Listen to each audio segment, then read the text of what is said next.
ನೋಡಿ ಸರ್, ಸೂರಜ್ ರೇವಣ್ಣ ಅವ್ರ ಮೇಲೆ ಒಂದು ಆಪಾದನೆ ಬಂದಿದೆ. ಹೊಳೆನರಸೀಪುರ ರೂರಲ್ ಪೊಲೀಸ್ ಸ್ಟೇಷನಲ್ಲಿ ಅವ್ರ ಮೇಲೆ ಒಂದು FIR ಆಗಿತ್ತು.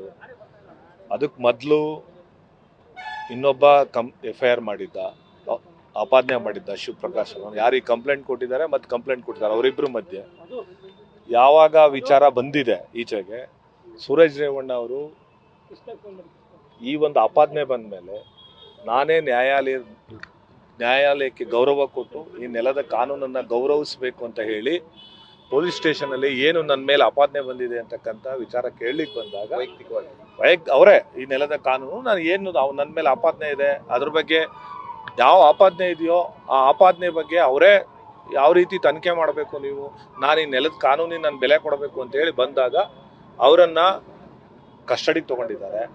ಕಸ್ಟಡಿಯಲ್ಲಿದ್ದಾಗ ನಾವು ಅವರನ್ನು ನೋಡಲಿಕ್ಕೆ ಬರಲ್ಲ. ನಾವು ಕೇಳಿದ್ವಿ ಯಾವ ಕಾರಣಕ್ಕೋಸ್ಕರ ಏನು ಅಂತ ಪೊಲೀಸವ್ರು ಕೇಳಿದ್ವಿ. ಅವರು ಪೊಲೀಸ್ ಕಸ್ಟಡಿಯಲ್ಲಿದ್ದಾರೆ ಅಂತ ಕೇಳಿದ್ರು, ಮಾಹಿತಿ ಎಲ್ಲ ಕೇಳಿದ್ವಿ. ಯಾತಕ್ಕೋಸ್ಕರ ನೀವು ಅವರನ್ನು ಕಸ್ಟಡಿ ತೊಗೊಂಡಿದ್ದೀರಾ, ಏನು ವಿಚಾರ ಅಂತೆಲ್ಲ ಕೇಳಿದ್ವಿ. ಅವ್ರು ಹೇಳಿದ್ದಾರೆ ನಿನ್ನೆ ಏನು ಹೊಳೆನರಸೀಪುರ ರೂರಲ್ ಪೊಲೀಸ್ ಸ್ಟೇಷನಲ್ಲಿ FIR ಪ್ರಕರಣ ದಾಖಲಾಗಿದೆ, ಆ ಪ್ರಕರಣಕ್ಕೆ ಸಂಬಂಧಪಟ್ಟಂತೆ ನಾವು ಪೊಲೀಸ್ ಕಸ್ಟಡಿಗೆ ತೊಗೊಂಡಿದ್ದೀವಿ ಸರ್ ಅಂತ ಹೇಳಿದ್ದಾರೆ. ಅವರು ಜನಪ್ರತಿನಿಧಿ ಇರೋದ್ರಿಂದ ಕಾನೂನಿನಲ್ಲಿ ಅವರನ್ನು ಬೆಂಗಳೂರಿನ ಜನಪ್ರತಿನಿಧಿ ನ್ಯಾಯಾಲಯಕ್ಕೆ ಅವರನ್ನು ಹಾಜರುಪಡಿಸಬೇಕು. ಇವತ್ತು ಸಂಜೆ ಒಳಗಡೆ ಅವರು ಬೆಂಗಳೂರಿನ ಜನಪ್ರತಿನಿಧಿ ನ್ಯಾಯಾಲಯಕ್ಕೆ ಹಾಜರುಪಡಿಸ್ತಾರೆ.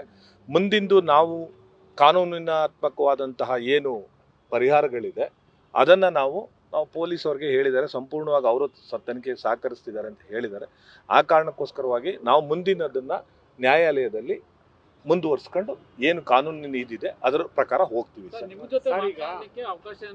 ಇಲ್ಲ ನಮ್ಮ ಜೊತೆ ಮಾತಾಡ್ಲಿಕ್ಕೆ ಅವಕಾಶ ಕೊಟ್ಟಿಲ್ಲ. ಅದು ಯಾಕೆ ಅಂದರೆ ಅವರು ಪೊಲೀಸ್ ಕಸ್ಟಡಿಯಲ್ಲಿದ್ದಾಗ, ತನಿಖೆಯಲ್ಲಿದ್ದಾಗ ಅದು ಆ ರೀತಿ ಮಾಡ್ಲಿಕ್ಕೆ ಬರಲ್ಲ. ಅವರು ನಾವು ತನಿಖಾಧಿಕಾರಿಗಳನ್ನ ಕೇಳಿದಾಗ ಅವರು ನಮಗೆ ಮಾಹಿತಿ ಕೊಟ್ಟಿದ್ದಾರೆ. ಎಷ್ಟೊತ್ತಿಗೆ ಇದು ಮಾಡಿದ್ದೀವಿ, ನಾವು ಎಷ್ಟೊತ್ತಿಗೆ ಅವ್ರನ್ನ ಬಂಧಿಸಿದ್ದೀವಿ, ಯಾವ ವಿಚಾರಕ್ಕೆ ಬಂಧಿಸಿದ್ದೀವಿ ಅಂತ ಕೇಳಿದ್ಕೆ ಅವ್ರು ಹೇಳಿದ್ದಾರೆ.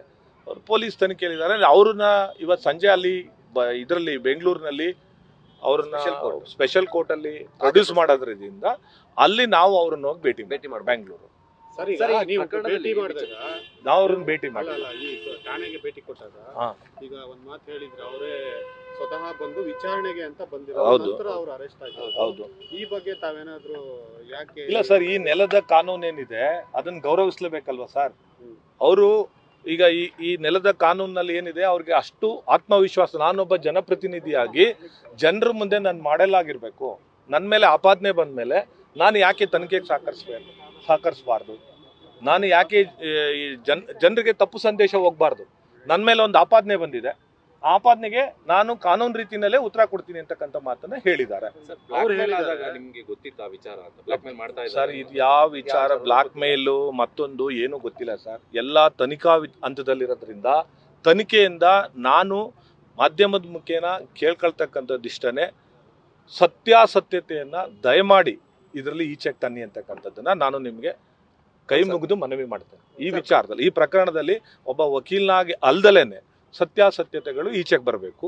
ನಾನು ಯಾಕೆ ಈ MLC ಅವರನ್ನ ನಾನು ಅಪ್ರಿಷಿಯೇಟ್ ಮಾಡ್ತೀನಿ ಅಂದರೆ, ಅವ್ರ ಮೇಲೆ ಆಪಾದನೆ ಬಂದ ತಕ್ಷಣನೇ ಅವ್ರ ಮೇಲೆ ಏನು ಹೊಳೆನರಸೀಪುರ ಪೊಲೀಸ್ ಠಾಣೆಯಲ್ಲಿ case, rural police station case register ಆಗುತ್ತೆ, ತತ್ಕ್ಷಣನೇ ಬಂದು ಅವರು ವಿಚಾರಣೆಗೆ ಹಾಜರಾಗಿದ್ದಾರೆ.